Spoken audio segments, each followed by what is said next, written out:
Ya, assalamualaikum.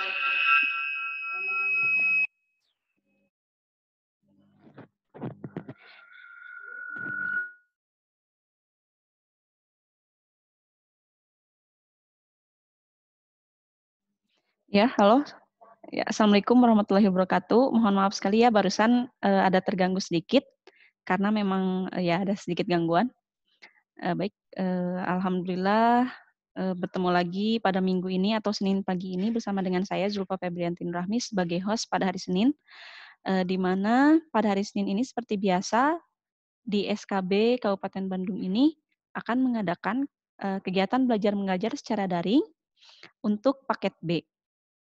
Seperti biasanya setiap minggu, maaf maksudnya setiap minggu di hari Senin ini, kita pasti, akan melakukan kegiatan daring dengan beberapa pengajar yang alhamdulillah sekarang sudah bergabung bersama dengan kita, ada 3 orang pengajar yang nantinya akan mengajar untuk atau memberikan, materi, tentang belajar mengajar kepada kalian, semua. Baik, sebelumnya alhamdulillah ya, di pagi yang cerah ini kita bisa ketemu lagi, alhamdulillah, semoga anak-anak semua di rumah sehat selalu dan, mmm, masih semangat untuk tetap mencari ilmu, sehingga kalian tetap semangat untuk mengikuti kegiatan belajar mengajar secara daring pada hari ini, pagi hari ini. Baik, sebelum kita memulai pembelajaran kegiatan daring di hari Senin pagi ini, alangkah baiknya kita berdoa dulu. Untuk berdoa dimulai.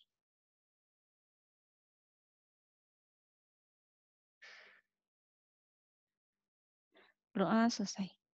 Ya, terima kasih kepada anak-anak yang sudah setia melihat atau menonton, live kita di Facebook pada pagi hari ini. Jangan lupa karena kita ini pagi hari ini kita live di Facebook ya, jadi kalian dimohonkan untuk, mulai untuk absennya, jangan lupa di komentarnya absen, sebutkan nama dan juga kelasnya.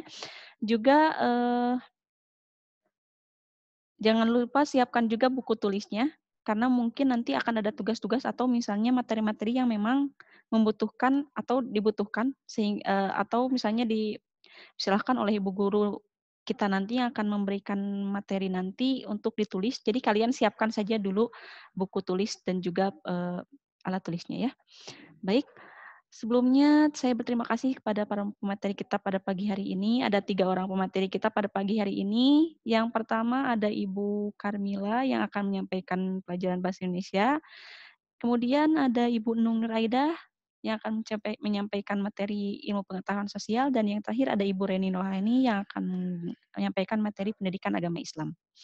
Baik, untuk mempersingkat waktu, dipersilahkan saja kepada pemateri kita yang pertama, yaitu kepada Ibu Karmila untuk menyampaikan materi pendidikan bahasa Indonesia ya, bahasa Indonesia. Ya, pada beliau dipersilahkan.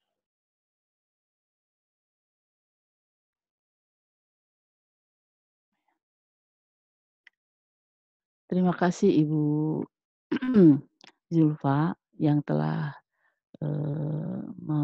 mengawali tadi pertemuan kita pada ini sebagai host. Bu Zulfanya terima kasih atas waktunya dan kesempatannya pada saya untuk menyampaikan materi pada hari ini. Anak-anakku sekalian, Assalamualaikum warahmatullahi wabarakatuh.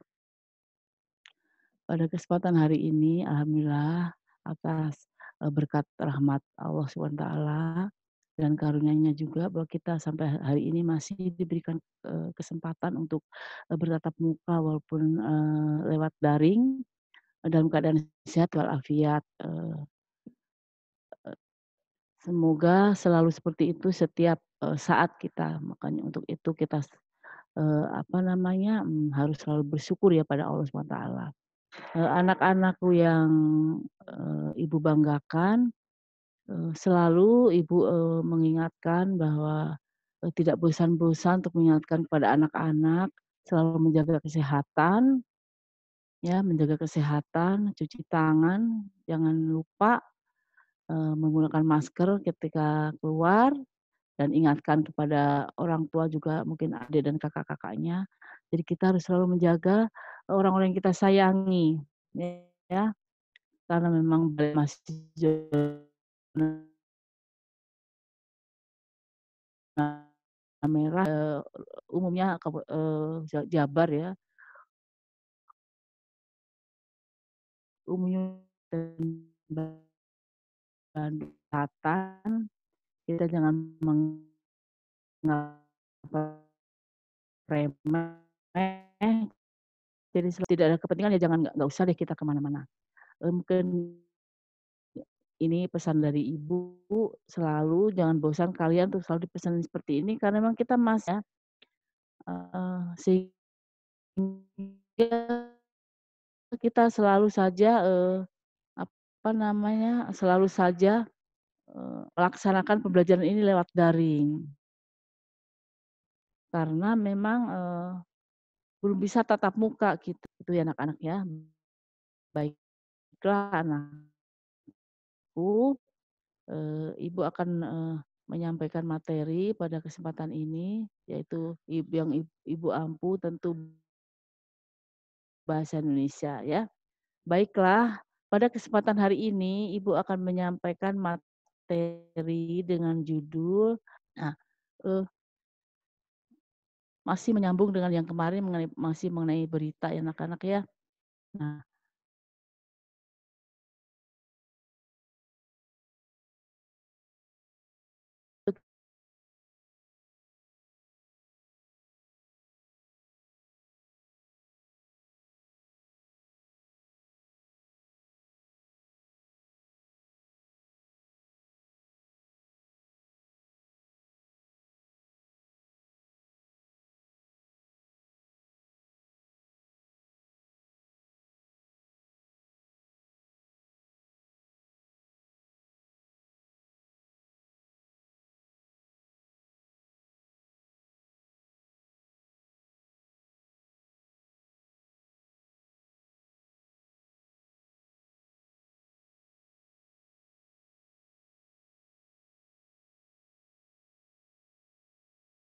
adalah, apa, di mana, lalu, siapa, mengapa, dan bagaimana. Yaitu apa atau dalam dalam bahasa Inggrisnya itu adalah what, itu apa peristiwanya ya, peristiwa dalam berita yang kita sampaikan itu apa, mengenai peristiwa apa, lalu siapa yang terlibat dalam, berita tersebut atau siapa atau who yang mengalami peristiwa itu, lalu di mana atau where, di mana terjadinya peristiwa itu, lalu kapan atau when terjadinya peristiwa itu kapan, mungkin, harinya, tanggalnya, tahunnya, lalu jamnya, ya itu tentu kita sebutkan. Lalu mengapa atau why peristiwa itu bisa terjadi, kita ceritakan mengapa bisa terjadi. Lalu bagaimana atau how proses peristiwanya itu tentu kita ceritakan peristiwa itu dari awal sampai akhir. Keenam pertanyaan itu lazim ditempatkan di bagian awal pemberitaan, yang kemudian sering disebut sebagai unsur-unsur berita. Bagian ini disimpan pada bagian kepala berita atau lead ya istilahnya, dan tubuh berita. Adapun susunan dari, unsur-unsur berita itu bisa variatif ya. Misalnya, ada yang didahului dengan penyajian apa, ada pula yang diawali dengan kapan, ya mungkin atau misalkan kita bercerita mengenai, peristiwa kecelakaan. Kecelakaan terjadi di Jalan Soekarno-Hatta misalnya, itu berarti kita kan, bicaranya mengenai, eee, tempatnya, berarti tempat atau where itu di mananya tadi ya. Nah baru kita menceritakan misalkan, kejadiannya mulai hari anu dan jam anu, nah itu. Jadi tidak selalu dimulai dari, eee, apa ya. Nah ada pula yang diawali dengan kapan ya, atau pertanyaan bagaimana biar nah, pertanyaan bagaimana ini biasanya ditempatkan pada bagian badan berita. Informasi yang kurang penting yang lazim disebut pula dengan uraian atau ekor berita.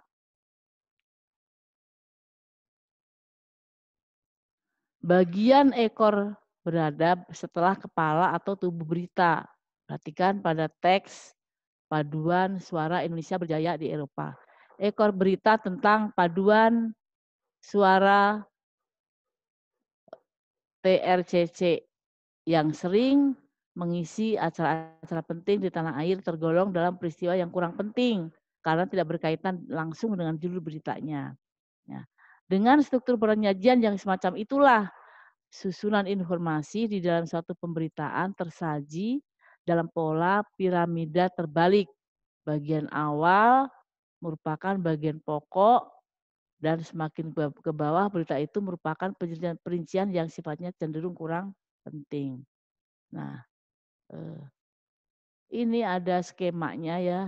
Ini ada kepala beritanya atau lead ya, yaitu peristiwa, pertama kali kita identifikasi mungkin mengenai apa, beritanya itu, terus, kapan. Nah, kalau tubuh berita ini kan kita, bercerita mengenai rincian, kejadian seluruhnya, keseluruhan atau, oh bagaimana, berarti kita bercerita dari awal, ya. Nah, kalau ekor itu seandainya ada berita-berita yang kurang penting, nah itu kita simpan di ekor. Jadi, eee, apa, nah ini penjelasan atau perincian lebih lanjut, apa, di mana, kapan, siapa, mengapa, dan bagaimana. Tadi ini ya. Lalu nih, dalam kepala berita ini kita cerita mengenalkan isi berita yang ditulis, ya. Ini untuk kepala berita. Kalau tubuh beritanya ini adalah penjelasan atau rincian lebih lanjut. Nah, ini yang mencakup semuanya, berarti ya kalau tubuh berita. Nah, kalau ekor ini adalah penutup berita, bagian akhir. Ini di sini ada contoh, bacaan.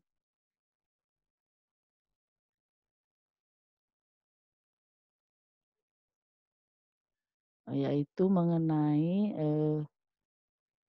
tim sepak takraw tim sepak takraw Indonesia raih medali emas Asian Games 18 untuk pertama kalinya yang telah, minggu lalu telah kita sampaikan juga mengenai ini ya. Nah ini, di sini di dalam kalau kalian telah baca mungkin nanti bisa dibaca ulang mengenai, apa isi berita dari tim sepak takraw Indonesia raih medali emas Asian Games 18 untuk pertama kalinya. Ini kalau kita buat ya, kita buat kita istilahnya dibuat struktur ini adalah seperti ini. Nah, kepala beritanya ada di mana? Yaitu mimpi Indonesia meraih medali emas sepak takraw Asian Games 2018 terwujud. Nah, ini sekaligus menjadi sejarah baru di cabang olahraga sepak takraw. Nah, ini kita disimpan di awal ya, di awal atau kepala berita. Kan ini di sini kan di awalnya adalah, eee, bercerita bahwa mimpi Indonesia meraih medali emas sepak takraw Asian Games 2018 terwujud. Nah, ini sekaligus menjadi sejarah baru di cabang olahraga sepak takraw. Nah, ini menjadi kepala berita.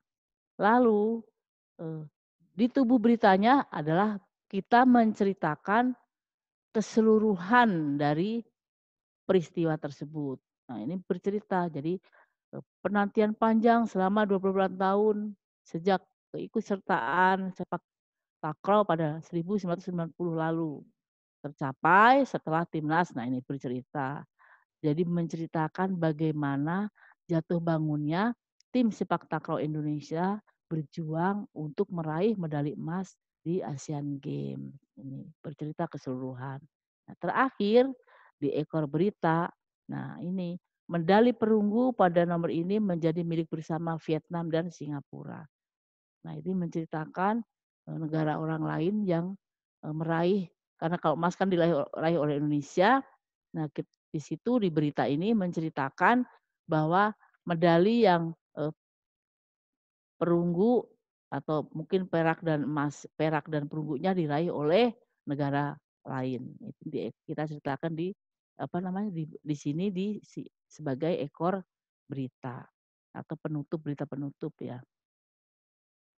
Nah sekarang kita, menginjak kepada mengidentifikasi kaidah bahasa teks. Ya, di dalam teks berita itu tentu ada, kaidah bahasa ya yang harus bagaimana bahasa yang baik untuk memuat sebuah berita.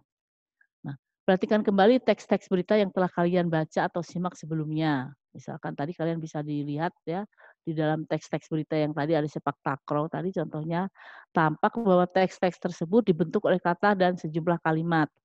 Nah, di dalam teks berita, kata-kata dan kalimat-kalimat itu ternyata memiliki kaidah atau aturan tersendiri. Kaidah-kaidah tersebut dapat dijadikan sebagai ciri ataupun pembeda dengan jenis teks lainnya. Kaidah-kaidah yang dimaksud itu adalah sebagai berikut, yaitu terdiri dari beberapa kaidah di sini ya, yaitu A, penggunaan bahasa bersifat standar atau baku, ya. Hal ini untuk menjembatani pemahaman banyak kalangan. Bahasa standar lebih mudah dipahami oleh umum. Bahasa Indonesia yang bersifat populer ataupun yang kedaerahan akan dihindari oleh media-media nasional. Jadi dalam, pemberitaan ya, suatu berita itu tentu digunakannya itu adalah bahasa baku ya, bukan bahasa, gaul hari-hari, tapi bahasa baku yang digunakannya. Itu ya untuk penggunaan, bahasa. Nah selalu yang berikutnya adalah penggunaan kalimat langsung sebagai variasi dari kalimat tidak langsungnya. Kalimat langsung ditandai oleh 2 tanda petik ya, kalian tentu telah belajar di, yang lalu bahwa kalimat langsung itu selalu dikasih tanda kutip, kalimat, lalu berikutnya di belakangnya tanda kutip tuh kalau langsung diucapkan oleh orangnya ya, dan disertai keterangan penyertanya.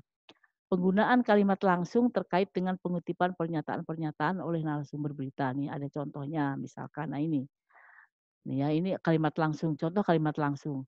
"Perjuangan para pemain sepak takraw kita memang luar biasa," kata pelatih sepak takraw Indonesia.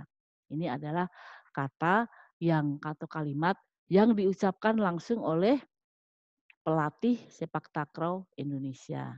Ini ya, ini langsung diucapkan. Jadi kalau kalimat langsung kalian selalu ingat bahwa didahului oleh tanda kutip kalimatnya, lalu terakhir tanda kutip lagi baru kata pelatih sepak takraw atau pelatih sepak takraw berkata, misalkan gitu ya kalau dibalikan.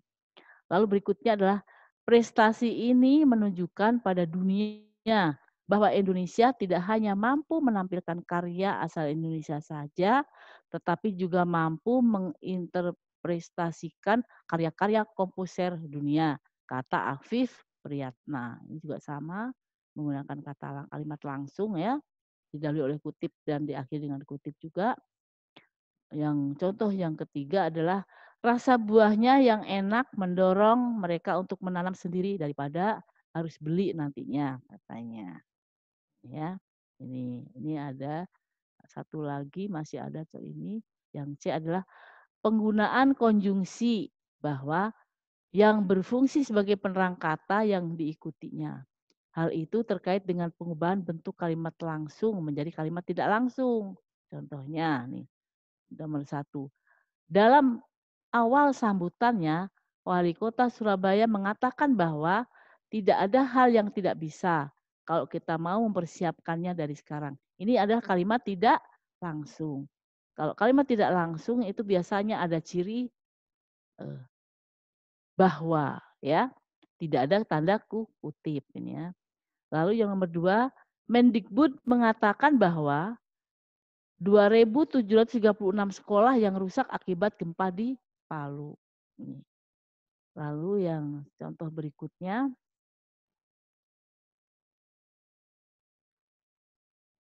nah ini ada 2 contoh ini ya, penggunaan konjungsi ya, bahwa yang berfungsi sebagai penerang kata ini. Konjungsi bahwa yang berfungsi sebagai penerang kata yang diikutinya. Ini adalah kalimat, nah ini, hal itu terkait dengan pengubahan bentuk kalimat tidak langsung menjadi kalimat langsung menjadi kalimat tidak langsung. Ini ada 2 contoh tadi ya. Yang Sekarang adalah yang berikutnya, penggunaan kata kerja mental atau kata kerja yang terkait dengan kegiatan dari hasil pemikiran. Kata-kata yang dimaksud antara lain memikirkan, membayangkan, berasumsi, berpraduga, berkesimpulan, dan beranalogi. Contoh, satu, keadaan para pengungsi korban gempa di Palu sangat memilukan. Nah, ini kita beranggapan ya, kita beranggapan atau, kita menyimpulkan. Yang nomor 2, pelatih sepak takraw Indonesia tidak menyangka Indonesia akan merebut medali di kejuaraan ini. Ini adalah sebuah, membayangkan kalau di sini. Bayangan pelatih Indonesia, tidak sejauh itu sampai misalkan berangan-angan untuk mendapatkan, eee, apa namanya, medali emas walaupun memang itu adalah target gitu ya, tapi karena memang, walaupun kita target harus kita capai, tapi kan kita tidak bisa, kita harus. Nah, memang itu sebuah keinginan. Makanya ini seolah seperti menjadi kejutan ya, sehingga itu adalah membayangkan atau berpraduga. Dikira tidak akan mendapatkan, medali emas, ternyata alhamdulillah,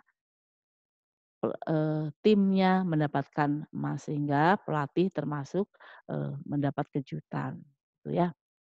Nah, sekarang penggunaan fungsi keterangan waktu dan tempat yang mencakup unsur kapan dan di mana. Contohnya, kemenangan ini sekaligus menjadi medali emas yang ke-31 sekaligus sebagai emas terakhir untuk Indonesia di Asian Games ke-18 ini, ya. Lalu contoh yang lainnya, Wali Kota Surabaya Tri Risma hari ini memberikan motivasi kepada ribuan peserta anak didik kesetaraan dari Pusat Kegiatan Belajar Masyarakat, ini, atau PKBM, dalam rangka penguatan pendidikan karakter di Geraha Samunggaling Surabaya Minggu.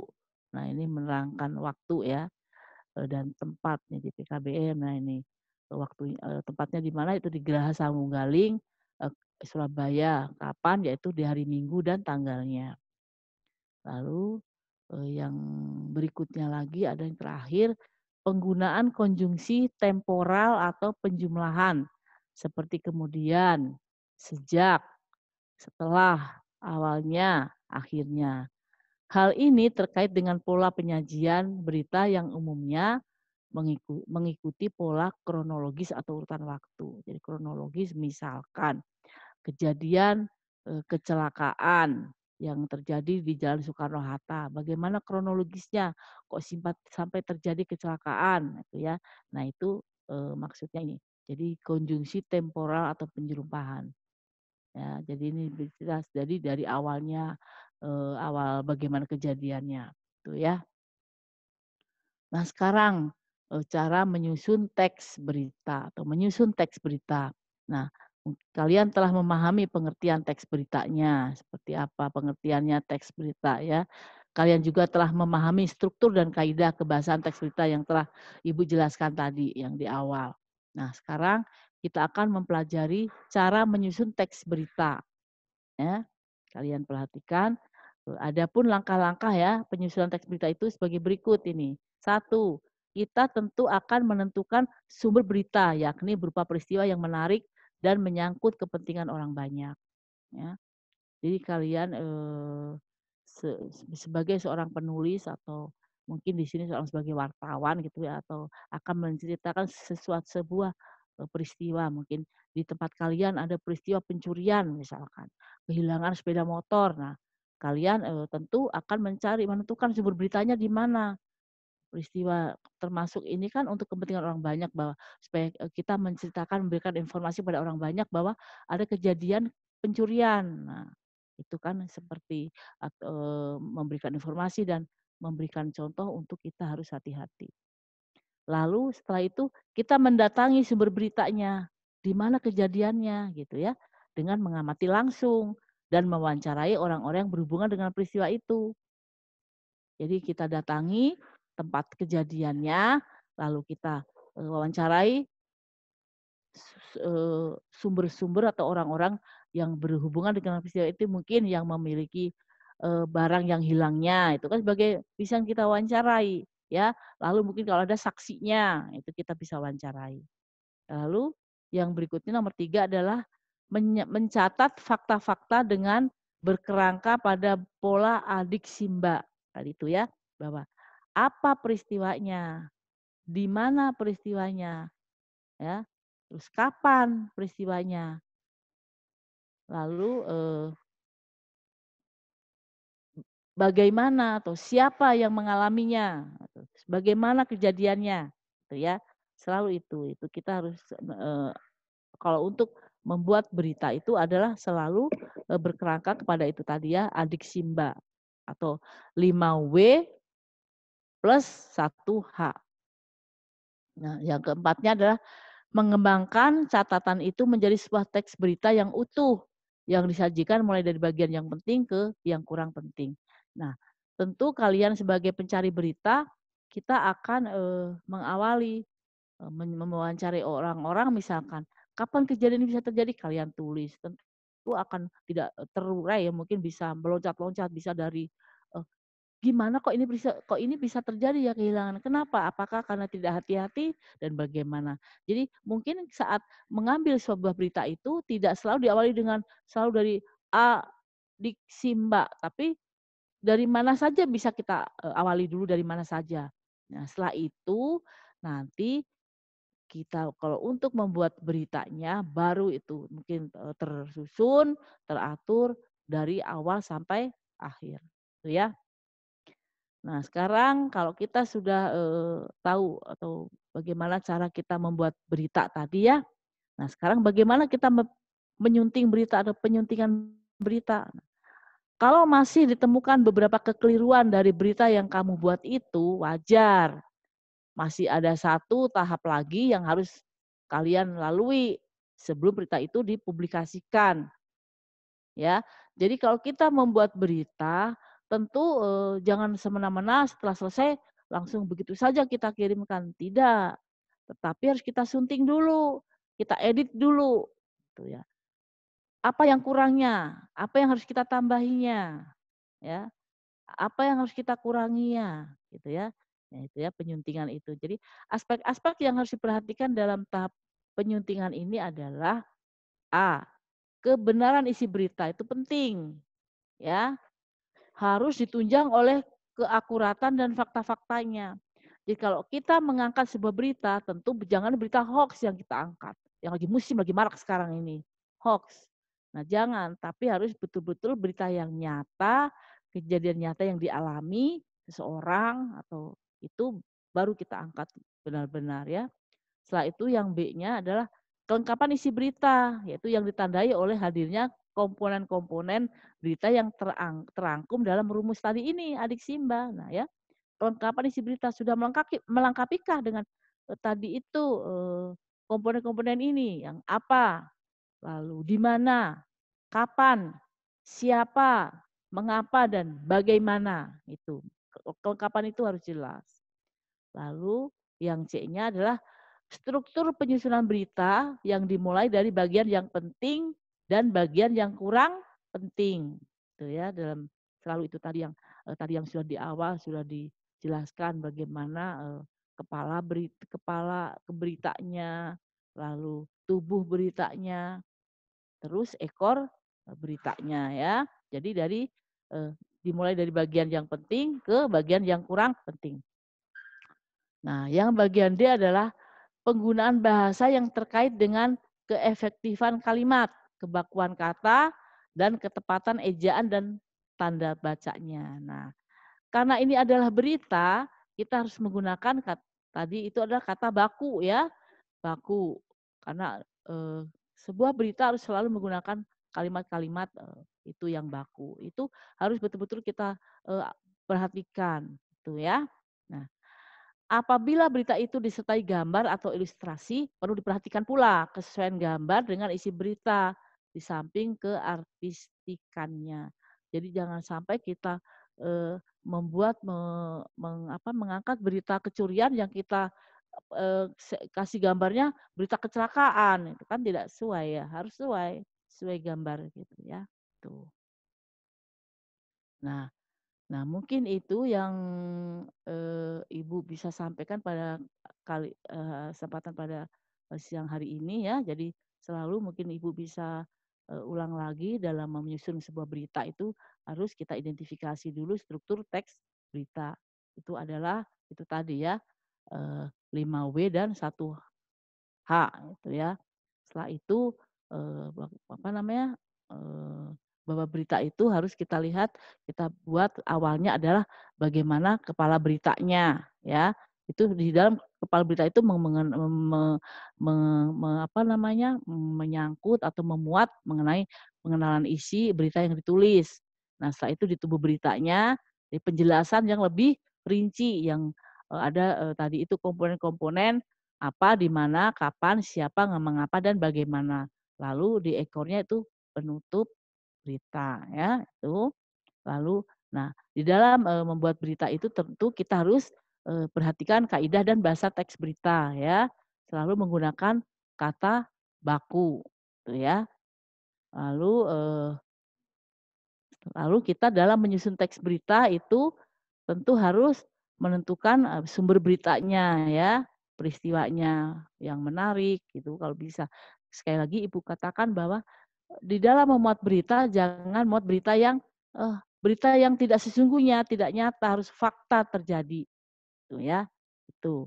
Nah, setelah itu dilanjut dengan dalam tadi penyuntingan, kalau kita sudah membuat berita tentu kita, harus penyuntingan berita tadi, disunting kalau kita mau mau me apa, memuat atau memunculkan suatu berita harus kita sunting dulu, jangan langsung kita muat misalkan dalam surat kabar, tetapi kita tidak menyunting dulu. Jadi mengedit dulu, kita edit dulu, sudah benarkah ini, tulisannya, sudah betulkah isi beritanya, sudah sesuaikah, sudah memuatkah, tadi itu, komponen adik simba semuanya. Nah, kalau sudah sesuai baru kita muat. Nah, itu ya. Itu adalah membuat, sebuah berita. Nah, mungkin untuk pertemuan pada kali ini saja yang bisa sampaikan, nanti, biasa seperti biasa ya, Ibu ada apa, evaluasi atau soal yang akan kalian isi nanti, bisa Ibu share nanti di grup, masing-masing. Jadi selalu kalian perhatikan ini, materi ini betul-betul kalian baca yang dengan sungguh-sungguh karena setelah kalian memahami materi ini, baru kalian bisa mengisi tugas yang akan Ibu sampaikan nanti. Mungkin itu saja dari Ibu, mohon maaf apabila dalam penyampaian ini mungkin Ibu ada yang kurang jelas dan, mungkin ada yang masih kalian kurang pahami, tentu bisa kalian baca nanti ya. Setelah ini kan ada di YouTube bisa kalian lihat, kalian baca kembali kalau kalian kurang jelas. Mungkin itu saja yang Ibu bisa sampaikan.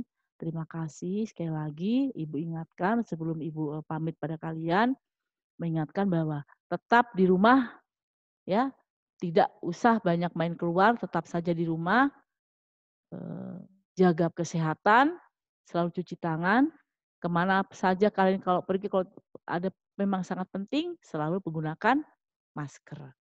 Terima kasih, mohon maaf atas semua kekurangan. Billahi taufiq wal hidayah. Wassalamualaikum warahmatullahi wabarakatuh. Ya, waalaikumsalam warahmatullahi wabarakatuh. Ya, terima kasih kepada Ibu Mila yang sudah memberikan materinya ya tadi mengenai bahasa Indonesia tadi tentang berita ya, tentang teks berita tadi. Ya, sekali lagi terima kasih kepada Ibu Karmila untuk materinya dan juga sekarang mungkin tadi juga seperti Ibu Mila tadi sudah katakan, jangan lupa untuk tetap berada di rumah apabila memang tidak terlalu penting. Juga jangan lupa memakai masker karena memang itu sangat penting sekali ya apabila memang memaksa kalian untuk terpaksa harus berpergian keluar dan juga jaga tangan kalian atau tubuh kalian tetap bersih. Baik, untuk materi selanjutnya akan dilanjutkan oleh Ibu Nung Nur Aidah dengan materinya, yaitu beliau akan membahas tentang pelajaran IPS ya. Baik, kepada Bu Nung dipersilahkan untuk Bu Nung sudah siap? Ya, dipersilahkan kepada Bu Nung untuk menyampaikan materinya. Ya.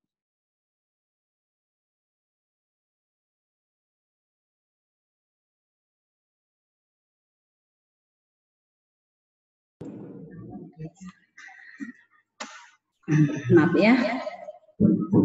Terima kasih Bu Julpa atas waktunya. Assalamualaikum warahmatullahi wabarakatuh.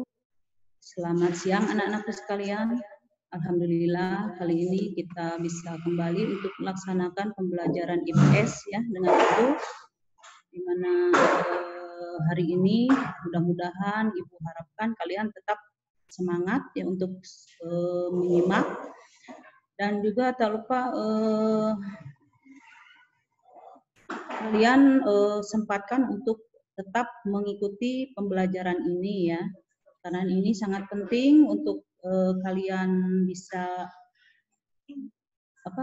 mengikuti pembelajaran ya. Jadi diharapkan tetap selalu mengisi daftar hadir ya, sesuai yang dikatakan Pak Bu Julpa tadi. Jadi kelihatan bahwa kalian tetap mengikuti kegiatan ini. Nah, anak-anakku, Ibu harapkan juga kalian selalu sehat ya, selalu semangat untuk mengikuti pembelajaran dari Ibu. Untuk dari minggu kemarin kita telah mempelajari tentang pengaruh Hindu-Buddha di Indonesia dan penyebarannya, juga kerajaan-kerajaan yang bercorak Hindu-Buddha, dan juga peninggalan-peninggalan apa aja yang ditinggalkan pada masa itu ya.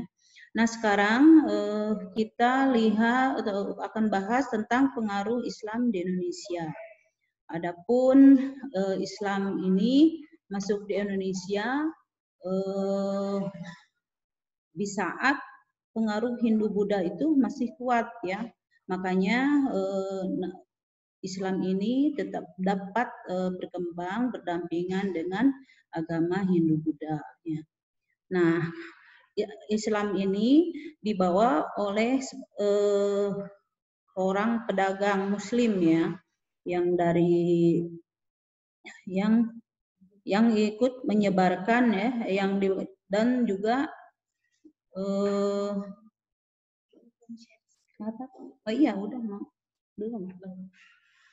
dan juga ini akan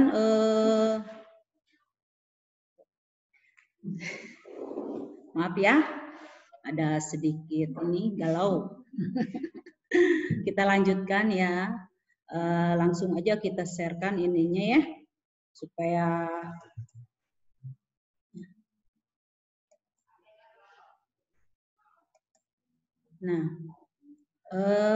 kita hari kali ini akan membahas tentang pengaruh Islam di Indonesia.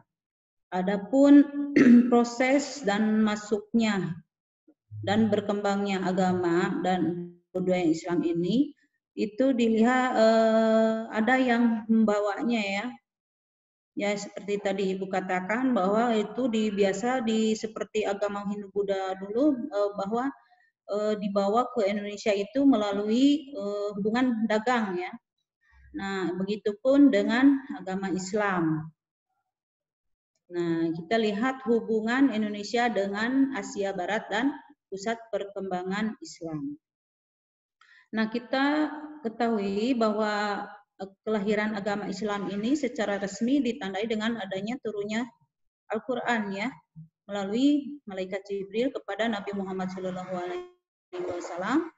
Nah, wahyu Al-Quran itu pertama kali pada tanggal 17 Ramadan tahun 611 Masehi di Gua Hiro, Mekah ya. Nah, peristiwa itu menandai kenabian dan kerasulan Nabi Muhammad SAW, sehingga dikenal sebagai Nabi Muhammad Shallallahu Alaihi Wasallam. Nah, jadi terus perjuangan Nabi Muhammad Shallallahu Alaihi Wasallam ini yang tidak pernah lelah ya dalam menyebarkan agama Islam. Ini menyebabkan semakin berkembang di Jazirah Arab. Nah, setelah Nabi Muhammad Shallallahu Alaihi Wasallam wafat, penyebaran agama Islam dilanjutkan oleh kafilah sehingga agama Islam ini bisa tersebar ke seluruh dunia ya, termasuk ke Indonesia juga ya. Nah, itu mungkin sejarah Islam ya. Nah, terus hubungan dagang antara Barat Eropa dan Timur Cina ini sudah terjalin sejak awal tahun Masehi. Ya. India ini merupakan wilayah yang dilewati jalur perdagangan antara Barat dan Timur pada saat itu. Nah, jalur perdagangan tersebut terdapat 2 jalur, yaitu ada jalur darat dan jalur laut. Kalau jalur perdagangan laut ini lebih berkembangnya itu lebih cepat ya dan aman. Sedangkan jalur perdagangan darat banyak jalan yang rusak ya sehingga perjalanan membutuhkan banyak waktu. Nah, jalur perdagangan laut itu memanjang dari Eropa, Laut Tengah, Asia Barat, India, Asia Tenggara, Indonesia, terus ke Cina. Nah, berkembangnya jalur perdagangan laut ini menjadikan posisi Indonesia semakin penting ya, karena hubungan Indonesia dengan pusat perdagangan Islam seperti Arab, Rusia, Gujarat, dan juga Kanton di Cina yang utama adalah hubungan dagang. Ya. Pada abad ke-10, para pedagang Muslim terutama dari Arab telah menguasai perdagangan di perairan Asia. Nah, dalam perkembangannya selain hubungan dagang juga terjalin yaitu hubungan diplomatik ya dan sosial kebudayaan. Hubungan diplomatik ini terjadi dengan saling tukar duta antar pemerintahan. Nah, sedangkan hubungan sosial budaya terjadi melalui hubungan perkawinan dan kontak kebudayaan ya. Jadi hubungan tersebut saling memperkenalkan tradisi kebudayaan dan keyakinan masing-masing. Nah, itu ya. Nah, terus masuk dan berkembangnya Islam di Indonesia. Nah, ini gimana sih proses masuknya ya? Ini proses masuknya Islam ke Indonesia itu ada bahwa kita lihat dari beberapa sumber ya yang dapat memberitakannya ya. Sumber sejarah. Ya. Sumber itu dapat digolongkan menjadi sumber ekstern dari luar negeri dan sumber intern dari dalam negeri. Ya. Proses masuk dan berkembang agama Islam di Indonesia menurut Ahmad Mansur, Surya Negara dalam bukunya yang berjudul Menemukan Sejarah terdapat 3 teori, ya, yaitu yang pertama yaitu teori Gujarat, kedua teori Mekah, dan ketiga teori Persia. Nah, ini ketiga teori ini memberikan jawaban tentang ada permasalahan waktu masuknya Islam ke Indonesia. Nah, seperti ini teori Gujarat. Teori Gujarat berpendapat bahwa agama Islam masuk ke Indonesia ini pada abad 13 dan pembawanya berasal dari Gujarat atau Kambai, India ya. Kedua, teori Mekah. Teori ini merupakan teori baru yang muncul sebagai sanggahan terhadap teori lama, yaitu teori Gujarat. Teori Mekah ini berpendapat bahwa Islam masuk ke Indonesia pada abad 7 dan pembawanya berasal dari Arab Mesir ya. Yang ketiga yaitu teori Persia. Teori ini berpendapat bahwa Islam masuk ke Indonesia abad ke-13 dan pembawanya berasal dari Persia atau Iran ya. Nah, sekarang kita lanjut pada sumber sejarah masuknya Islam di Indonesia. Nah, sumber sejarah tentang proses masuknya agama Islam ke Indonesia ini sehingga kita lebih yakin ya bahwa bahwa Islam masuk atau datang ke Indonesia ini memang benar adanya. Islam dibawa oleh pedagang dan lainnya yang berdasarkan tentang teori penyebaran Islam di Nusantara dan pendapat para ahli yang memperkuat masuknya Islam di Indonesia. Nah, sangat jelas bahwa Islam masuk ke Indonesia ini dan jika ingin bukti terkait sumber sejarah masuknya Islam ini dapat juga dilihat atau diketahui pesan yang tertulis di batu nisan dan catatan sejarah dari para penyairnya. Terus ya selanjutnya kita lihat peran ulama ya dalam penyebaran Islam di Indonesia. Nah, ulama memegang peranan penting dalam penyebaran agama Islam di Indonesia. Para raja dan adipati, guru agama diangkat menjadi guru bagi keluarganya. Nah, maupun menjadi penasehat. Penyiaran agama Islam dilakukan oleh orang Indonesia sendiri. Penyiar agama Islam di Pulau Jawa yang terkenal adalah para wali. Nih, ada 9 wali ya di Indonesia yang termasuk di Jawa sehingga sering disebut Wali Songo atau Wali Sanga ya. Jadi 9 wali. Ini ke-9 wali ini mempunyai peranan dalam upaya mengembangkan agama dan kebudayaan Islam di Indonesia. Adapun penyebar peranannya itu adalah sebagai penyebar agama Islam, sebagai penasihat raja-raja Islam di Jawa, terus sebagai panglima perang dan membimbing tugas-tugas keagamaan serta melahirkan corak kebudayaan baru yaitu asimilasi dan akulturasi antar kebudayaan Islam dengan kebudayaan setempat. Adapun nama-nama dari Wali Songo tersebut yaitu yang pertama yaitu ada Sunan Gresik ya atau namanya yaitu Maulana Malik Ibrahim atau Syekh Maulana Maghribi. Nah, yang kedua Sunan Ampel atau Raden Rahmat ya. Ketiga Sunan Bonang Raden Maulana Mahdum Ibrahim.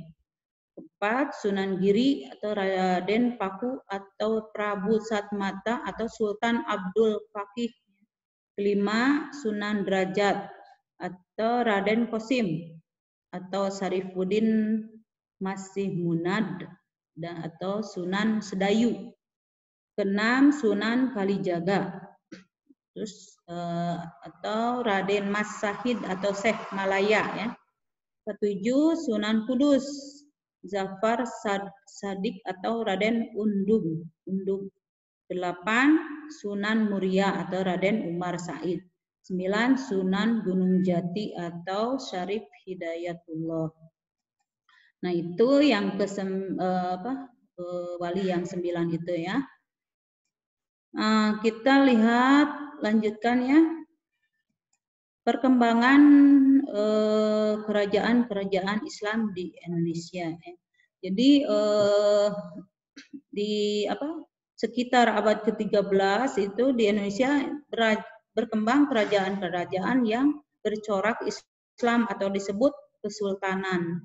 Nah, salah satu bentuk dan pengaruh masuk dan berkembangnya agama Islam di Indonesia dalam bidang politik atau pemerintah adalah ditandai dengan munculnya kerajaan-kerajaan yang tentunya saja bercorak Islam. Ya.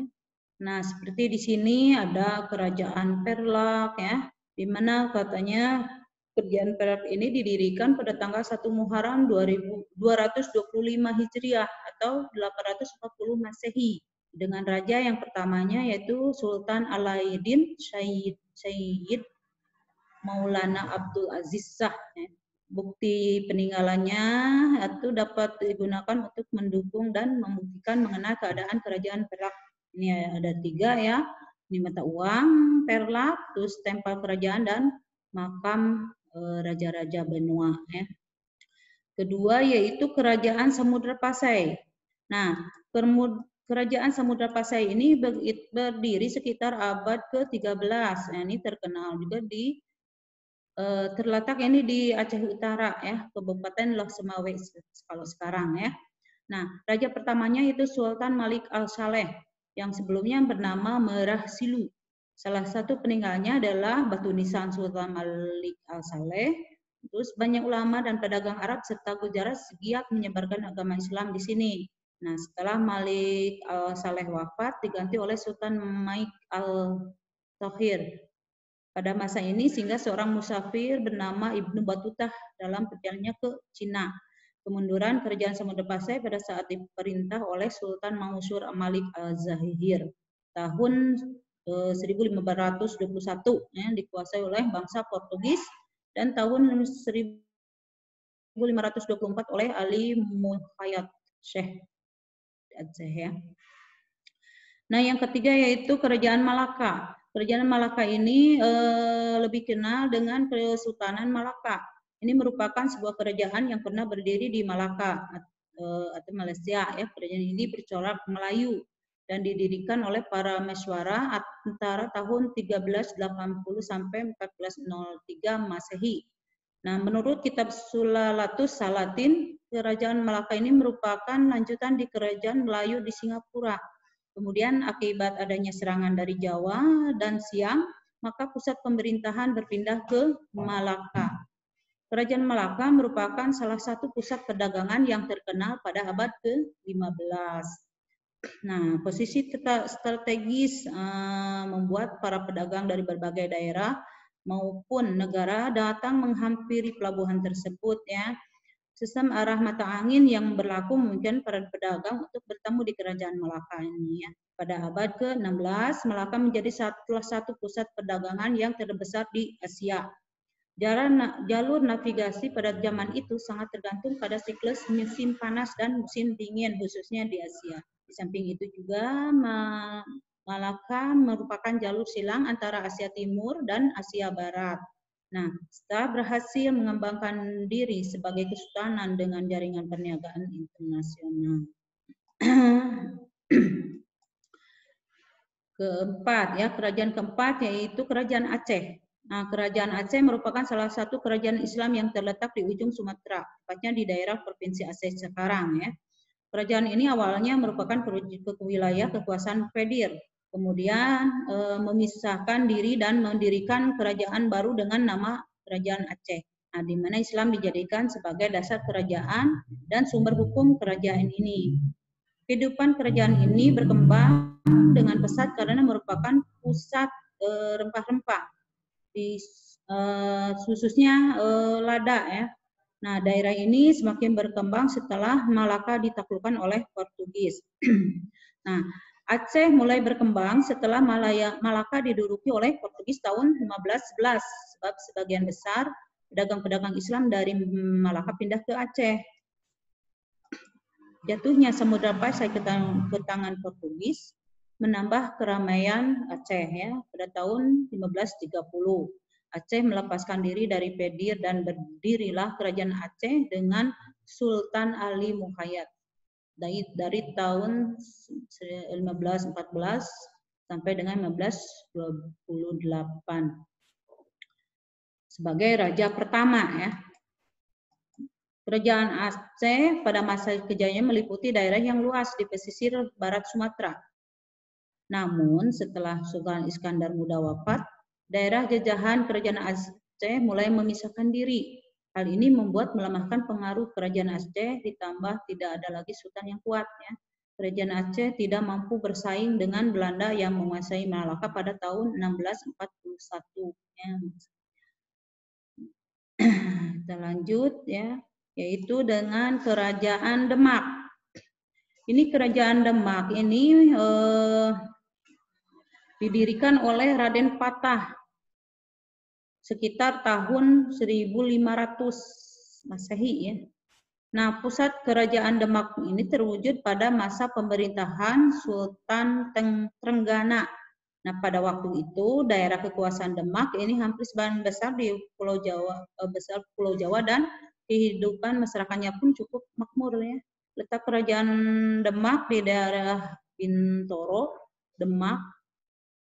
Pusat pemerintahan kerajaan berada di antara pelabuhan Bargota dan Jepara. Nah, dalam menjalankan tugasnya, ia didampingi oleh Sunan Kalijaga.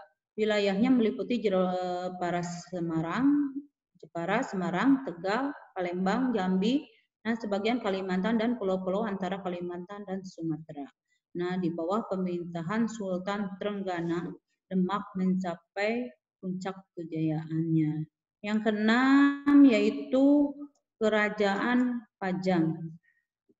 Cerita mengenai sejarah Pajang malah termuat dalam kitab Babat Banten yang menyebutkan di Andayaningrat berputra dua orang yaitu Kebo Kenanga dan Kebo Kanegara. Nah, Kerajaan Pajang Jawa Timur didirikan oleh Hadiwijaya Jakatingkir ya. pada tahun 1568.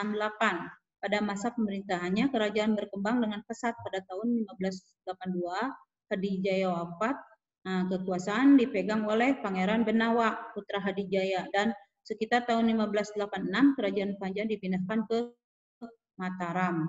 Nah, berpindahnya kerajaan Islam dari Demak ke Pajang merupakan kemenangan Islam Kejawen atas Islam Ortodoks. Nah, setelah berkuasa beberapa waktu, kerajaan ini akhirnya mencapai masa kejayaan pada masa raja pertama mereka, yaitu Sultan Hadiwijaya. Namun pada perkembangannya kerajaan ini kemudian mengalami masa disintegrasi setelah Sultan Hadiwijaya meninggal pada tahun 1582 Masehi. Ya. Raja-raja kerajaan Pajang antara lain Joko Tingkir, Hadiwijaya, Arya Pangangiri, dan Pangeran Benawa. Itu rajanya. Ketujuh yaitu Kerajaan Mataram. Ini Kerajaan Mataram didirikan pada tahun 1586 oleh Sutawijaya yang bergelar Penembah Senopati ing Angalaga Sayyidin Panagtagama.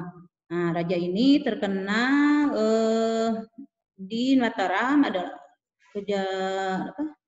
raja yang lain yang terkena itu ada Sultan Agung 1613 sampai 1645 yang berhasil membawa Mataram ke puncak kejayaannya karena dia sebagai seorang raja yang cukup ramah dan disegani oleh semua kalangan Mataram. Nah, tahun 1601 Sutawijaya wafat. Nah, digantikan oleh Mas Jolang yang kalah. Nah, setelah meninggal dunia bergelar Pangeran Seda Krapyak. Puncak kejayaan Mataram pada masa Sultan Agung 1614 sampai 1645, di mana daerahnya kekuasaannya meliputi Jawa Timur, Jawa Tengah, dan sebagian Jawa Barat. Nah, kemajuan yang dicapai oleh Sultan Agung meliputi bidang politik, bidang ekonomi, bidang sosial budaya. Nah, tahun 1645 Sultan Agung wafat, dimakamkan di Imogiri, Yogyakarta. Setelah Sultan Agung wafat, kerajaan Mataram mengalami kemunduran yang disebabkan adanya pemberontakan dan perebutan kekuasaan. Itu kerajaan Mataram ya. Yang ke-8 yaitu kerajaan Cirebon. Kita ngebut ya. Kerajaan Cirebon ini dibangun dan diperintah pertama kali oleh Sunan Gunung Jati atau Syarif Hidayatullah yang bertugas untuk menyebarkan agama Islam ke kawasan Jawa Barat. Nah, bahkan oleh Sultan Demak, Sultan Gunung Jati diperintahkan untuk memegang kekuasaan Cirebon di bawah pemerintahannya. Cirebon menjadi pusat perdagangan dan penyebaran agama Islam di Jawa Barat. Untuk meneruskan pemerintahan Cirebon diangkat putranya yang bernama Pangeran Pasarean. Nah, raja inilah yang menurunkan raja-raja Cirebon lainnya. Didirikan oleh Palatehan. Beliau adalah seorang politikus, ulama, dan prajurit. Ia memerintahkan hanya sebentar karena lebih menekuni bidang agama, yang kemudian menjadi anggota Wali Songo yang dikenal dengan Sunan Gunung Jati. Ya. Di tahta Cirebon diserahkan kepada cucunya yaitu Panembahan Ratu. Setelah Palatehan wafat, kerajaan Cirebon berangsur-angsur mengalami kemunduran. Lanjut ya, Kerajaan Banten.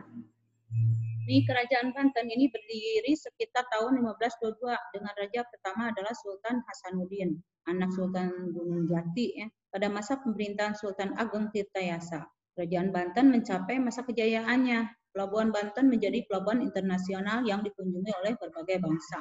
Fatahillah menyerahkan Banten kepada putranya yang bernama Hasanuddin. Nah, pada masa itu wilayahnya sangat luas sampai ke Palembang, Bengkulu, dan Sumatera Barat. Tahun 1570, Sultan Hasanuddin wafat, digantikan oleh putranya yang bernama Panembahan Yusuf. Nah, Raja-Raja Banten giat menyebarkan Islam. Hal ini terlihat tahun 1579 berhasil menundukkan Pajajaran atau kerajaan Hindu ya. Dan mereka tidak mau menerima Islam dan menyingkirkan ke Banten Selatan, yang kemudian dikenal dengan suku Baduy. Nah, tahun 1580 Panembahan Yusuf meninggal, kemudian digantikan oleh Maulana Muhammad. Pada masa ini Belanda mulai datang ya ke Indonesia dan mendarat di Pelabuhan Banten yang dipimpin oleh Cornelis de Houtman. Maulana Muhammad ini menjadi raja dengan gelar Kanjeng Ratu Banten. Puncak kejayaan Banten ini terjadi pada masa Sultan Agung Tirtayasa dan keruntuhannya saat dipegang oleh Sultan Haji karena bersekutu dengan VOC Belanda yang akhirnya Banten ini benar-benar dikuasai oleh Belanda. Ya. Nah, ke-10 yaitu Kerajaan Makassar. Ini merupakan gabungan dari dua buah kerajaan yaitu Kerajaan Gowa dan Tolo. Kerajaan Makassar ini mencapai masa kejayaannya semenjak diperintah oleh Sultan Hasanuddin tahun 1653 sampai dengan 1669. Nah, Makassar merupakan salah satu pusat perdagangan dan pelabuhan yang mampu menyediakan rempah-rempah yang didatangkan dari Maluku dan kelapa yang dihasilkan dari daerahnya sendiri ya. Abad ke-16, Gowa dan Talo bergabung menjadi satu kerajaan yaitu Kerajaan Makassar. Nah, dengan ibu kota Sombaopu ya. Nah, Raja Gowa yaitu Daeng Mandrabuja.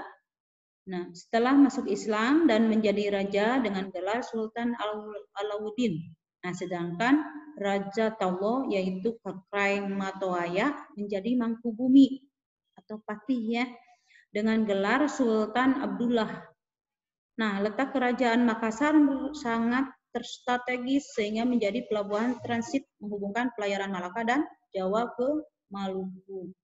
Nah, puncak kejayaannya ini pada masa pemerintahan Sultan Hasanuddin pada tahun 1654 sampai dengan 1660. Nah, beliau raja yang giat menyebarkan agama Islam. Tegas, adil, bijaksana, dan sangat anti terhadap VOC atau Belanda ya. Karena kegigihannya menghadapi VOC mendapatkan julukan ayam jantan dari timur. Nah, namun perjuangan Hasanuddin ini mendapat pengkhianatannya dari Raja Bone yaitu Arupalaka yang bersekutu dengan Belanda. Nah, untuk menghancurkan Makassar, Hasanuddin terdesak dan dipaksa menandatangani perjanjian Bongaya tahun 1667 yang berarti kerajaan Makassar berakhir ya. Ke-11 yaitu Kerajaan Banjar. Nih, ini sejarah Kerajaan Banjar ini diketahui dari Hikayat Banjar. Nah, pendiri Kerajaan Banjar adalah Pangeran Samodra pada abad ke-16. Letaknya di muara Sungai Nagara, Banjarmasin ya, Kalimantan Selatan. Nah, semula Kerajaan Banjar ini di bawah kekuasaan Kerajaan Negara Daha. Atas bantuannya Kerajaan Demak, Pangeran Samodra dapat mengalahkan Negara Daha dengan perjanjian untuk masuk Islam beserta rakyatnya. Nah, sejak itu Kerajaan Banjar mengalami perkembangan perdagangan yang maju. Barang dagangan yang berhasil diantaranya yaitu manik-manik, kapur barus, emas. Nah, setelah masuk Islam, Pangeran Samodra bergelar Sultan Suryanullah. Ke-12 yaitu Kerajaan Ternate dan Tidore. Nah, Kerajaan Ternate ini berdiri sekitar abad ke-13 dengan ibu kota Sampalu ya. Kerajaan Ternate berkembang berkat hasil rempah-rempah terutama cengkeh pada abad ke-14. Kerajaan menjadi kerajaan Islam dengan rajanya Zainal Abidin. Ia memerintah dari tahun 1486 sampai 1500 Masehi ya. Nah, pada masa kekuasaan Sultan Babullah, kerajaan Ternate mencapai puncak keemasan karena sebagai pusat perdagangan rempah-rempah ya. Sedangkan kerajaan Tidore ini mencapai puncak keemasannya pada masa pemerintahan Sultan Huku. Kerajaan Ternate dan Tidore hidup berdampingan secara damai. Tetapi setelah datang orang-orang Portugis dan Spanyol ke Maluku, kedua kerajaan tersebut berhasil diadu domba ya, dipecah belah. Sehingga kedua kerajaan tersebut sering terjadi persaingan. Tetapi akhirnya Ternate dan Tidore bersatu dan berhasil mengusir Portugis dari Maluku ya. Nah, kita selain dari kerajaan-kerajaan, kita ada peninggalan sejarah yang bercorak Islam. Di sini seperti masjid ya, di masjid ini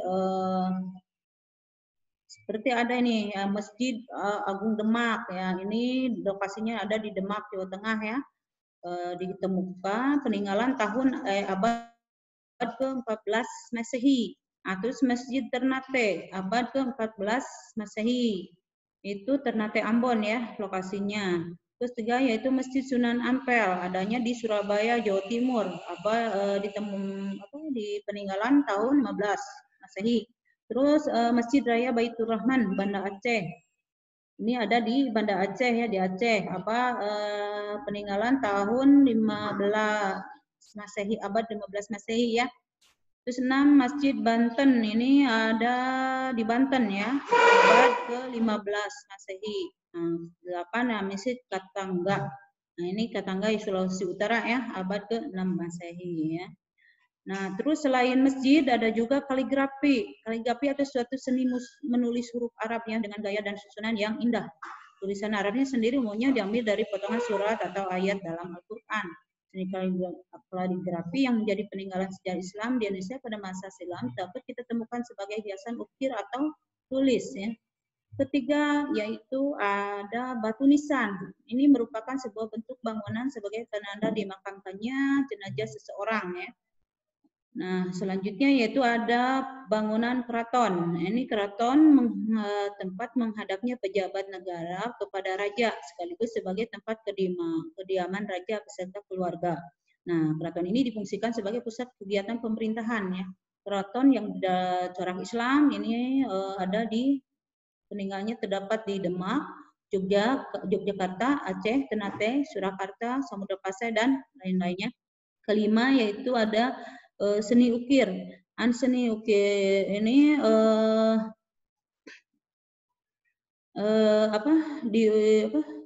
diukir dikembangkan ke kan tidak boleh ya ada melukis makhluk hidup, binatang atau manusia, ini tidak dibolehkan ya. Sehingga seni ukir dikembangkan ke arah seni hias. Saat membuat patung yang binatang atau manusia harus disamarkan sehingga wujud binatang atau manusia tidak jelas lagi wujudnya.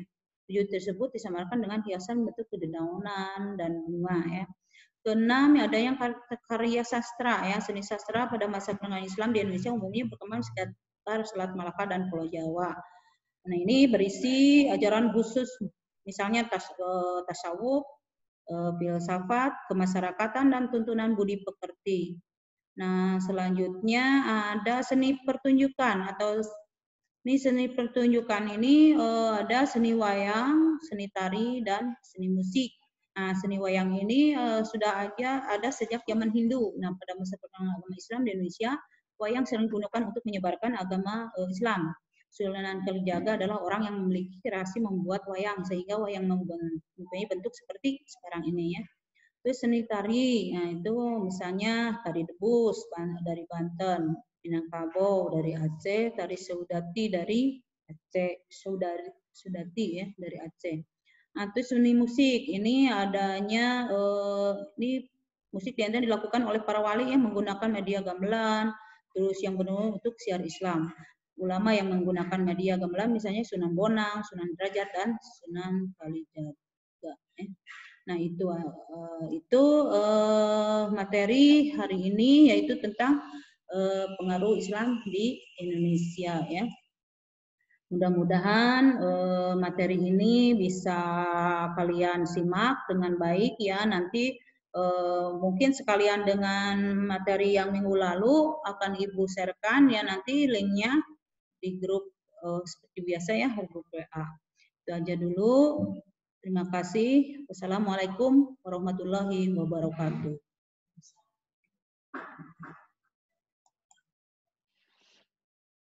Ya, terima kasih kepada Bu Nunung untuk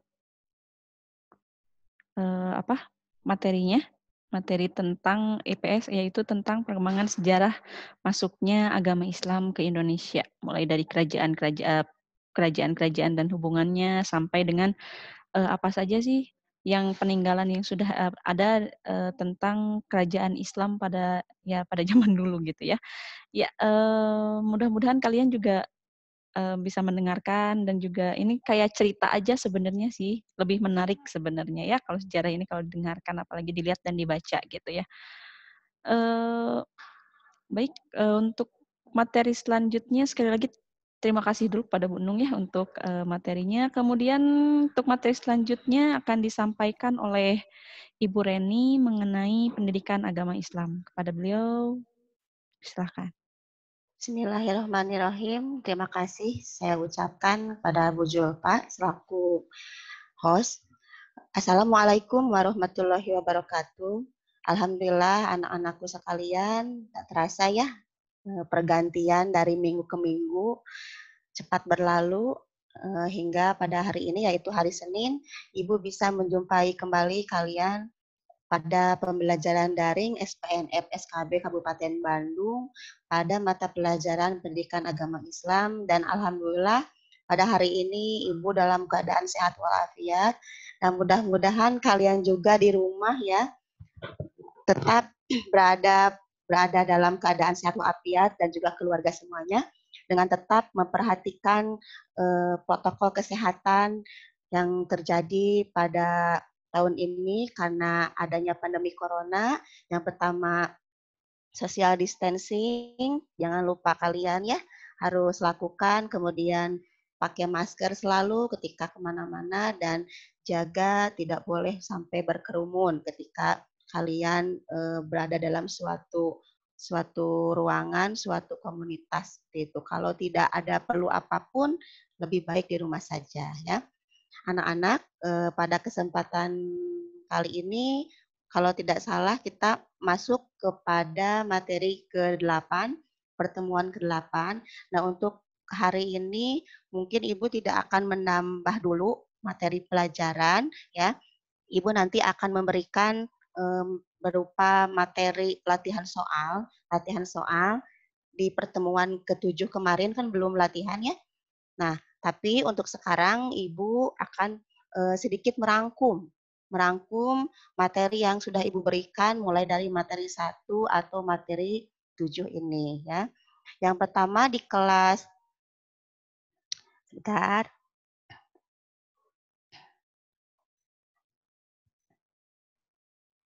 Nah, yang pertama untuk kelas 7 ya. Untuk kelas 7 ini Ibu sudah memberikan 7 bab materi. Yang pertama Quran Surat Al-Mujadilah ya, ayat 11.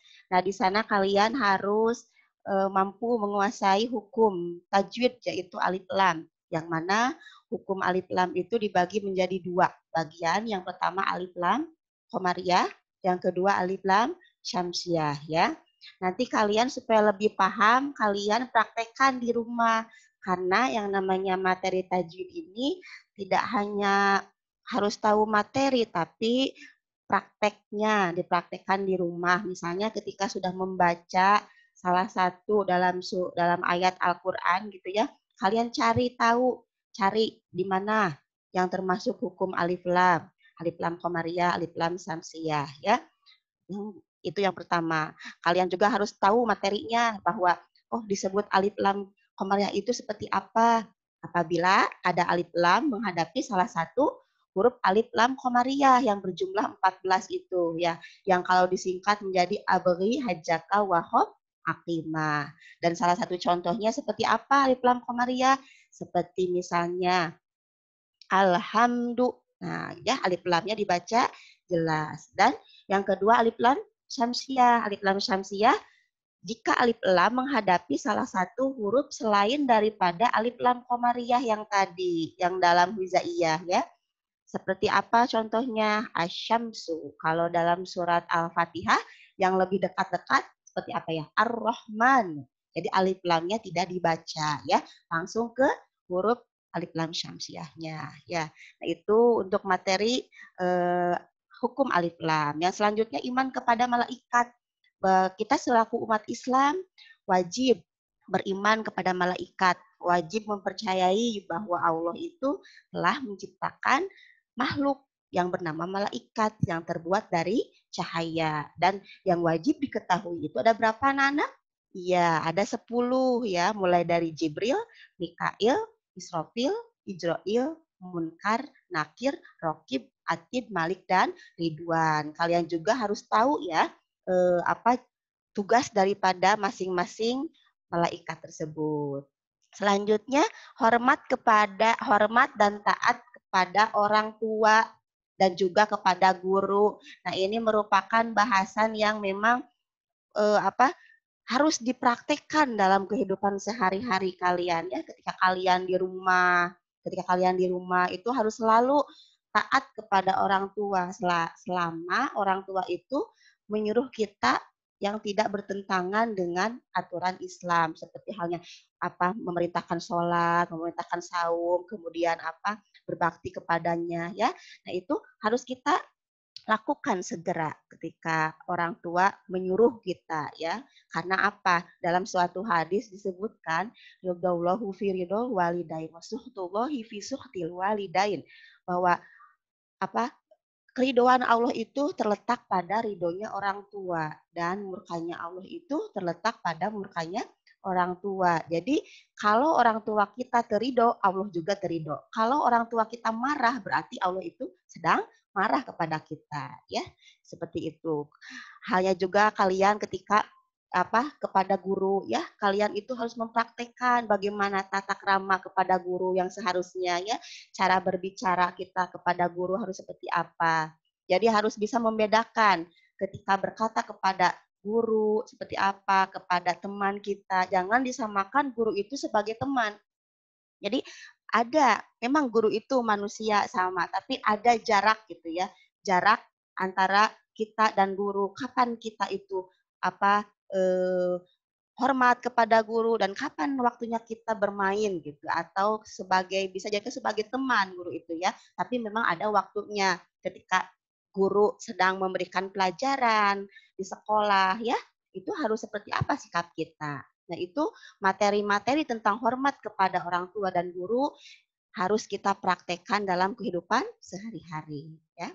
Yang selanjutnya bersuci membersihkan diri kita dari hadas dan najis ya. Kemarin Ibu sudah memberikan materi mengenai hadas ya. Hadas itu kondisi di mana kita tidak sedang suci gitu ya. Kemarin hadas itu ada 2 ya. Ada yang namanya hadas besar, ada juga yang namanya hadas kecil. Hadas kecil kemarin dibersihkannya dengan cara apa? Dengan cara yang pertama wudhu, yang kedua tayamum ya. Nanti kalian ketika akan melaksanakan sholat sebelumnya kan harus berwudhu dulu ya. Gimana kalau tidak wudhu dulu? Ya tidak sah nanti sholatnya. Kecuali kalau ada hal-hal yang memang menyebabkan dia itu tidak bisa wudhu, karena misalnya yang pertama tidak ada air. Nah, boleh diganti dengan tayamum. Tapi kalau selama masih ada air, maka laksanakan terlebih dahulu wudhu tersebut dengan tata cara yang sudah Ibu berikan kemarin ya. Mulai dari mencuci pergelangan tangan, kumur-kumur sambil menghirup air ke hidung, kemudian mencuci muka 3 kali ya, membasuh tangan sampai siku, kemudian membasuh kepala ya 3 kali, kemudian langsung ke telinga, dan yang terakhir adalah mencuci kaki sampai mata kaki, dan tidak lupa berdoa sesudah wudhunya. Itu praktekkan ya.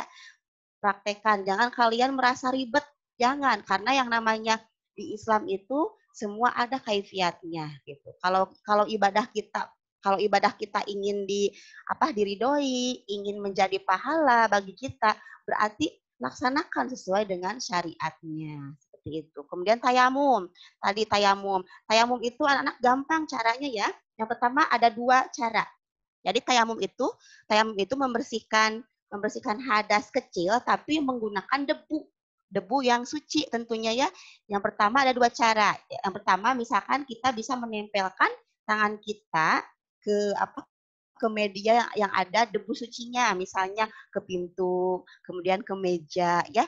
Nah, tempelkan tangan kita, kemudian cara yang pertama misalnya nih, ditiup dulu, kemudian ke pergelangan tangan langsung ke muka. Sudah segitu. Kalau misalkan yang kedua tempelkan, ditepuk muka dulu, langsung pergelangan tangan. Nah, itu jadi dalam Islam itu segala sesuatunya dipermudah, diperingan ketika ada ruksoh. Ruksoh itu jadi keringanan. Ketika tidak bisa melakukan hal seperti itu dengan sesuai syariat, maka diganti dengan cara apa? Tapi tetap harus dilakukan seperti itu ya. Kemudian yang kedua kemarin, hadas besar. Hadas besar kita membersihkan dengan cara apa kemarin? Dengan cara mandi ya. Mandi seperti apa, untuk siapa yang hadas besar kemarin? Sudah Ibu jelaskan. Ketika sedang haid, ya beres haid, kemudian sudah melakukan hubungan suami istri, ketika kalian nanti mengalami mimpi basah, kemudian mandi Jumat ya. Nah, itu harus melakukannya dengan apa? Mandi besar. Sama caranya, tapi yang membedakan yang pertama ketika kita akan melakukan mandi besar, apa dulu yang pertama? Yang pertama jelas niat dulu dalam hati ya. Kemudian yang kedua apa? Mencuci tangan dulu. Kemudian cuci kemaluan dulu ya. Cuci kemaluan dulu. Kemudian langsung ratakan airnya ke kepala ya, dikeramas langsung ke seluruh tubuh, dan terakhir adalah apa? Dengan mencuci kaki kita. Seperti itu. Dan yang terakhir sholat Jumat. Sholat Jumat ini wajib dilakukan oleh siapa? Oleh kaum laki-laki ya. Yang pertama yang sudah balik ya. Yang kedua beragama Islam. Kemudian yang ketiga dia itu apa? Berakal sehat tentunya. Jadi ketika ada perempuan, kemudian anak kecil dan juga orang gila itu tidak diwajibkan untuk sholat Jumat. Tapi kalau untuk anak yang usia dini itu ya pembelajaran untuk mereka supaya mereka terbiasa dengan yang namanya sholat Jumat, maka boleh kita ajak ke masjid seperti itu ya. Itu nanti kalian kerjakan nanti ada linknya ya. Nah, ini latihan materi 7-nya ya. Nah, itu untuk kelas 7 rangkuman materi yang sudah Ibu berikan selama 7 minggu ke belakang ya. Nah, untuk selanjutnya materi kelas 8. Nah, materi kelas 8 ini sama ya. Ada 7 juga. Yang pertama kemarin Ibu berikan surat Al-Isra ayat 26 sampai 27. Tentang apa materinya? Tentang hukum mad. Nah, dalam tajwid itu anak-anak ketika kita membaca Al-Qur'an itu ada yang namanya tajwid. Tajwid itu ilmu yang mempelajari bagaimana tata cara membaca Quran yang baik dan benar supaya bacanya tartil ya, tidak asal-asalan. Nah, itu dipelajari ilmu tajwid. Salah satunya adalah hukumnya kemarin mad ya. Mad itu ada 2. Ada yang namanya mad tabi'i, ada juga mad far'i. Mad tabi'i kemarin Ibu sudah mengajarkan kalian bahwa mad tabi'i itu mad itu panjang, tabi'i itu asli ya. Jadi ada 3 huruf. 3 huruf. Huruf mad tabi'i itu ada alif mati sebelumnya fathah. Yang kedua ya mati sebelum kasroh. Yang ketiga waw mati sebelum domah. Jadi ketika kalian menemukan dalam Al-Quran misalnya kalimat apa? Ba, nah itu ada kan ya yang patah, yang ada alifnya, kemudian di atas fathah, itu dibacanya 2 harokat. Ba. Kalau misalkan yang kasroh yang kasrohnya misalnya bi. Kalau yang domahnya, panjang domahnya berarti bu. Nah, jadi harus bisa membedakan ketika membaca Quran, mana mad tabi'i, mana yang termasuk hukum-hukum yang lain. Karena ketika kita membaca Al-Quran, kemudian salah dalam panjang pendek itu berdosa. Ya. Jadi yang lebih bagusnya lagi ketika kita tidak bisa, tapi kalian itu mau berusaha belajar. Seperti itu ya. Kalian nanti juga temukan di rumah sama tadi ketika menemukan hukum alif lam, sama kalian temukan coba hukum mad, karena dalam Al-Qur'an banyak sekali yang termasuk contoh-contoh mad, apalagi mad tabi'i, dan itu gampang sekali ya. Yang selanjutnya iman kepada kitab anak-anak. Kita harus mempercayai selaku umat Islam bahwa Allah itu telah menurunkan kitab-kitab yang 4 ya. Jadi jumlah yang kitab-kitab yang Allah turunkan itu ada 4. Yang pertama kitab Jabur diturunkan kepada Nabi Daud. Yang kedua kitab Injil diturunkan kepada Nabi Isa. Yang ketiga kitab Taurat diturunkan kepada Nabi Musa. Dan yang keempat adalah kitab Al-Quran yang diturunkan kepada Nabi Muhammad. Nah, berarti kita selaku umat Nabi Muhammad kepada kitab yang sebelumnya itu cukup mempercayai saja tanpa mengamalkannya. Karena tiap kitab itu berbeda zamannya atau umatnya. Nah, sekarang kita berada pada umat Nabi Muhammad, berarti yang harus kita percayai, yang harus kita amalkan yaitu adalah Al-Qur'an. Al-Qur'an itu tidak boleh menjadi pajangan saja oleh kalian, gitu ya. Punya Al-Qur'an, harus bangga punya Al-Qur'an, tapi jangan hanya sekedar hiasan dinding atau hiasan lemari, harus dibaca. Minimal setelah sholat maghrib kalian baca Al-Qur'an ya, 5 ayat saja, tidak usah banyak-banyak. Lebih bagus lagi kalau kalian membacanya dengan apa? Dengan artinya, sehingga kalian tahu bahwa oh, dalam Al-Qur'an itu berarti isinya itu seperti ini. Nah, seperti itu ya. Kemudian yang selanjutnya tadi hormat kepada guru sudah Ibu singgung ya. Nah, tadi sholat berjamaah. Nah, kalian itu apalagi laki-laki nih ya, wajib melaksanakan sholat berjamaah. Karena sholat berjamaah itu apa? Sholat yang dilakukan lebih dari satu orang. Bisa 2, bisa 3, atau banyak. Itu namanya sholat berjamaah. Kalian sholat di rumah misalkan dengan bapak kalian atau dengan mama kalian, berarti itu dikatakan sholat berjamaah. Itu. Dan pahala dari sholat berjamaah itu berbeda sekali dengan sholat sendiri. Berapa? 27 derajat. Nah, kalau sholat sendiri mah hanya 1 derajat saja. Ya, tinggal pilih kalian mau yang mana. Berarti kalau kita mau pahalanya lebih banyak, berarti kalian silahkan sholat berjamaah di masjid. Apalagi laki-laki ya, harus sholat berjamaah di masjid. Kalau perempuan itu sholatnya di rumah saja. Untuk yang selanjutnya kemarin, bahaya minum minuman keras. Nah, bahwa dalam surat Al-Maidah kemarin sudah kita bahas, ayat 90, ayat 91, bahwa perbuatan yang tidak boleh atau yang dilarang oleh Allah salah satunya apa? Pertama, minum minuman keras. Yang kedua, judi. Yang ketiga, mengundi nasib. Yang keempatnya apa? Menyembah berhala. Nah, itu perilaku yang tidak boleh kita lakukan atau umat Islam yang tidak boleh dilakukan oleh umat Islam karena semua itu adalah perbuatan setan. Kemarin sudah Ibu singgung ya tentang bahayanya meminum minuman keras itu. Yang pertama kemarin bisa merusak generasi muda selain kesehatan ya, dan yang utamanya adalah apa? Melanggar perintah Allah dan itu berdosa. Dalam hukum Islam ketika seseorang melaksanakan dia itu minum keras, mabok gitu ya. Dalam hukum Islam itu hukum hudud ya, disebutnya hukum hudud. Itu harus didera 80 kali cambuk dalam Islam itu hukum Islam gitu ya. Hukum Islam itu adil karena apa? Sangat mengangkat hak derajat manusia. Itu hukum Islam ya. Jadi kalian itu tidak boleh sampai terjerumus kepada hal-hal seperti itu. Caranya seperti apa supaya kita tidak terjerumus? Pilih-pilih dalam bergaul. Pilih-pilih dalam bergaul ya. Tidak boleh kita gampang kacanakeun ku batur gitu ya. Gampang kacanakeun ku batur. Insya Allah pergaulan kita bakal sehat gitu ya. Yang selanjutnya bahaya judi. Nah, tadi ya Ibu singgung juga tentang judi. Karena yang namanya judi, gini, yang namanya suatu permainan itu boleh gitu ya. Seperti halnya misalnya contohnya kalian bermain kartu, remi, atau domino. Tapi kalau sudah ada unsur uang gitu ya, unsur uang itu yang menjadi haram hukumnya. Gitu. Seperti itu. Yang selanjutnya kelas 9. Nanti Ibu kasihkan link soalnya ya.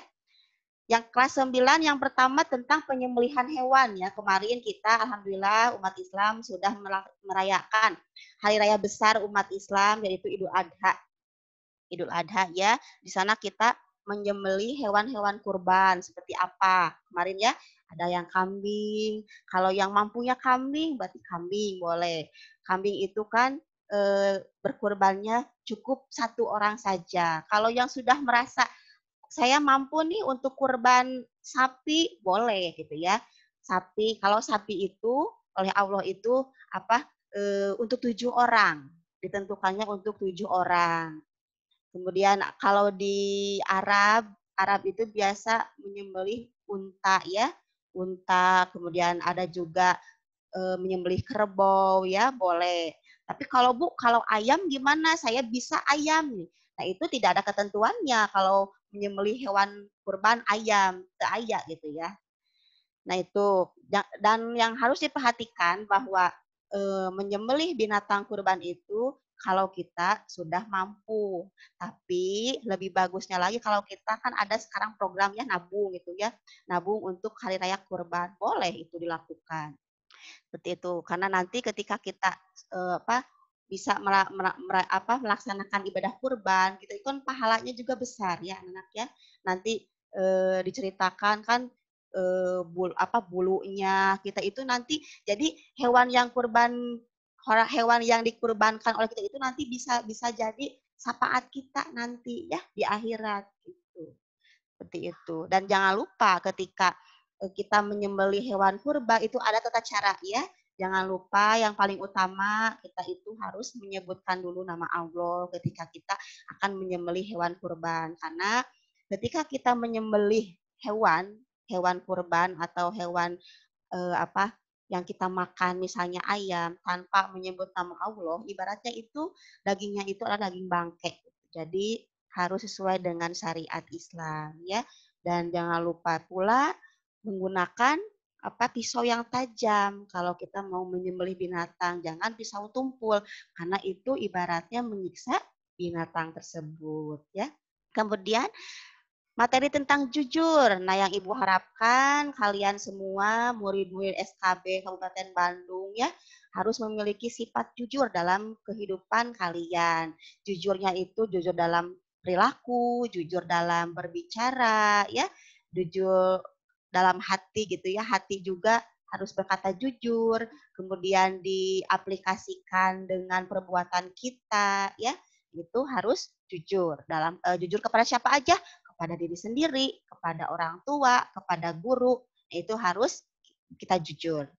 Yang selanjutnya sholat sunnah. Nah, kalau tadi sudah belajar tentang sholat berjamaah, nah sholat sunnah. Jadi sholat sunnah itu sholat yang dikerjakan apabila kalau dikerjakan mendapat pahala dan kalau tidak dikerjakan berarti tidak berdosa. Seperti apa saja sholat sunnah ini? Banyak ya anak-anak ya. Sholat sunnah ini bisa dikerjakannya bareng-bareng kayak sholat apa? Kayak sholat Idul Fitri, Idul Adha, sholat istikharah ya. Ada juga sholat sunnah yang dikerjakan sendiri-sendiri. Contohnya apa? Sholat tahiyatul masjid, sholat tahajud, sholat istikharah. Nah itu macam-macam daripada sholat sunnah. Dan apa manfaatnya atau fungsinya sholat sunnah itu? Sholat sunnah itu ibaratnya nanti bisa menyempurnakan sholat kita, sholat wajib kita. Kalau misalkan kita sholatnya masih belum khusyuk, ya masih belum khusyuk dan lain sebagainya, ya. Tata krama juga nih kalian harus selalu memiliki tata krama dalam kehidupan sehari-hari, ya. Kemudian rasa malu, ya rasa malu juga merupakan bagian daripada perilaku terpuji atau sifat terpuji yang harus umat Islam miliki, ya. Tapi rasa malu di sini rasa malu untuk kebaikan, ya. Rasa malu misalnya ketika kita melakukan kebaikan, kita tidak usah malu melakukan kebaikan, tapi ketika kita melakukan keburukan justru itu harus yang dimalu. Misalkan kita mau melakukan maksiat, ya, mau melakukan berzina, mau melakukan minum arak, mau melakukan judi, itu harus malu. Itu harus dimiliki sifat malu tersebut. Kalau kita melakukan kebaikan seperti sholat, saum, zakat, hubungannya beribadah kepada Allah dan kepada manusia, justru itu tidak boleh malu seperti itu.